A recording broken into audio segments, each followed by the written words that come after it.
ဒီနေ့မှာတော့ BCC အကြောင်းကိုပြောပြပေးသွားမှာဖြစ်ပါတယ်ခင်ဗျာ BCC ဆိုတာကတော့ Building Completion Certificate လူနေထိုင်ခွင့်လက်မှတ်ပဲဖြစ်ပါတယ်ခင်ဗျာ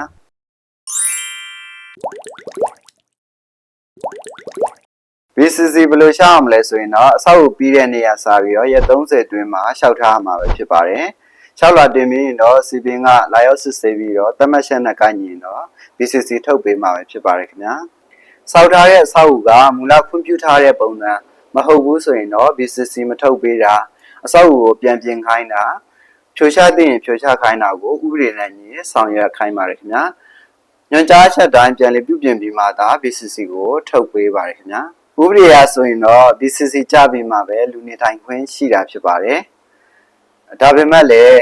တချို့ဆောက်အဦတွေမှာဆိုရင် BCC မကြဘဲနဲ့လေလူနေထိုင်တာမျိုးရှိတတ်ပါတယ်အဲ့လိုနေထိုင်မယ်ဆိုလို့ရှိရင်တော့ဥပဒေအရပုံမှန်68ရာဆိုရင်တော့ငွေဒဏ်ထောင်ဒဏ်ကိုချမှတ်ခံရနိုင်ပါတယ်ခင်ဗျာ